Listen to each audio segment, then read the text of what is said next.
আমি এমনিতে বাচ্চাদের পড়াতে পছন্দ করি, আর ধর্মীয় জিনিসের প্রতি আমার আগ্রহটা অনেক বেশি।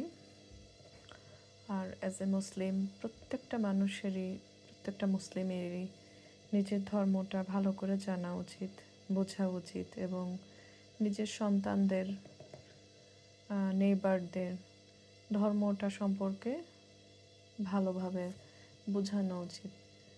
আমি যেহেতু শিক্ষক ছিলাম, আমি চেষ্টা করতাম সব সময় যে আমি যাতে আমার স্টুডেন্টদের ধর্মীয়ভাবে যতটুকু আমি সঠিক জানি সেটা স্পার্ক করতে আমি চেষ্টা করতাম। তো আজকে আমি সূরা মুলক এর 10 আয়াতের অর্থটা পড়েছি। তো আমি জাস্ট আমরা ছোটোবেলায় যখন ধর্ম পরীক্ষা দিতাম তখন আমরা বলতাম যে সূরা ফাতিহার, আমাদের পরীক্ষায় আসতো সূরা ফাতিহার শানে নজুল বা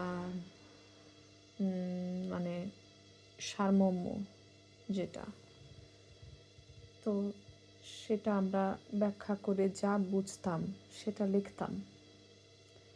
তো এই জিনিসটা করার ক্ষেত্রে যেটা হতো,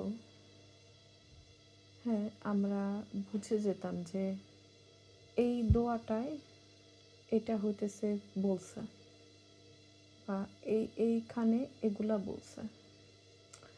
যখন এক্স্যাক্ট অর্থটা হুবহু, কোরআনের অর্থটা হুবহু পড়া হয়, তখন অনেক সময় বাচ্চাদের জন্য যখন জিনিসটা ব্যাখ্যা না হয়, এক্সপ্লেইন না করা হয়, সেটাতে কিন্তু বাচ্চাদের ঝামেলা হয়, এমনকি বড়দেরও কিন্তু তাফসীর লাগে। তো আমি কোনো বড় মাপের কোনো মানুষ না, আমি খুবই নগণ্য একটা সিম্পল মানুষ। এটা জাস্ট আমার একটা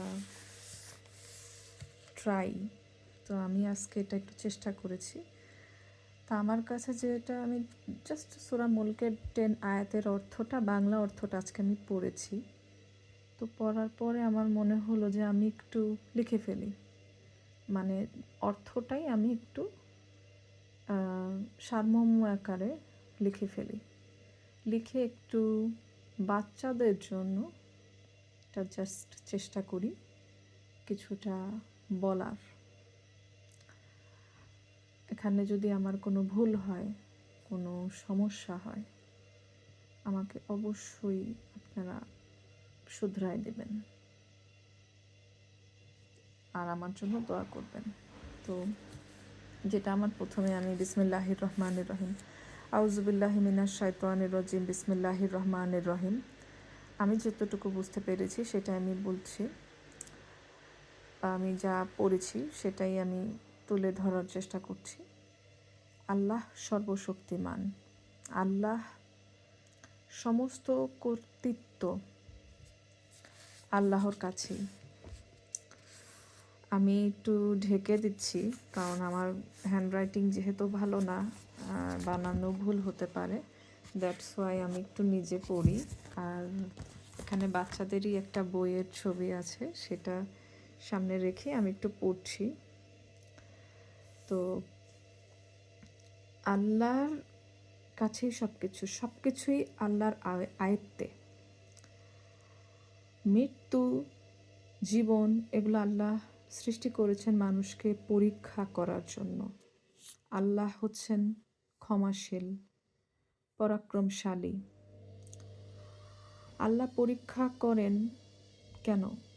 আল্লাহ পরীক্ষা করেন আমাদের মধ্যে কর্মে সবচেয়ে উত্তম কে। 7টা আকাশ আল্লাহ স্তরে স্তরে সৃষ্টি করেছেন। আল্লাহ মাফ করো, আমরা যদি আল্লাহর খুদ বের করতে চাই, কখনোই আমরা পারবো না। অনেক নাস্তিক আছে আল্লাহর সৃষ্টির মধ্যে খুদ বের করতে চায়, কিন্তু আমরা ক্লান্ত হয়ে যাব, ব্যর্থ হয়ে যাব। কেউ যদি বারবার চেষ্টা করে ক্লান্ত হয়ে যাবে, ব্যর্থ হয়ে যাবে, সে পারবে না। আল্লাহ নিকটবর্তী আকাশকে সুশোভিত করেছেন, প্রদীপমালা দিয়ে সাজিয়েছেন। এবং সেখানে শয়তানকে মানে নিক্ষেপ করবে শয়তানের উপকরণ হিসেবে। এবং শয়তানের জন্য কিন্তু জ্বলন্ত শাস্তি আছে। আর যারা আল্লাহকে অস্বীকার করে তারা সব সময় কোথায় থাকবে? জাহান্নামে থাকবে। আর জাহান্নাম খুবই মন্দ একটা জায়গা। যখন জাহান্নামে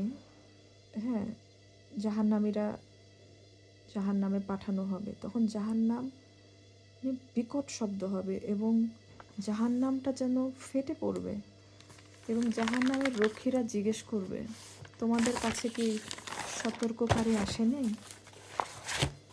তখন তারা কিন্তু আফসোস করবে জাহান্নামীরা। তারা বলবে, হ্যাঁ অবশ্যই আমাদের কাছে সতর্ককারী এসেছে, কিন্তু আমরা তাদের মিথ্যাবাদী বলেছি। আমরা বলেছি যে আল্লাহ কিছু আনে নাই, আল্লাহ কিছু অবতীর্ণ করে নাই। এবং তারা এটাও স্বীকার করবে যে যদি আমাদের বুদ্ধি বিবেক আমরা খাটাতাম তাহলে আমরা জাহান্নামী হতাম না। 10 আয়াতে এই জিনিসগুলাই সুন্দর করে লেখা আছে, 1 থেকে 10 আয়াতে।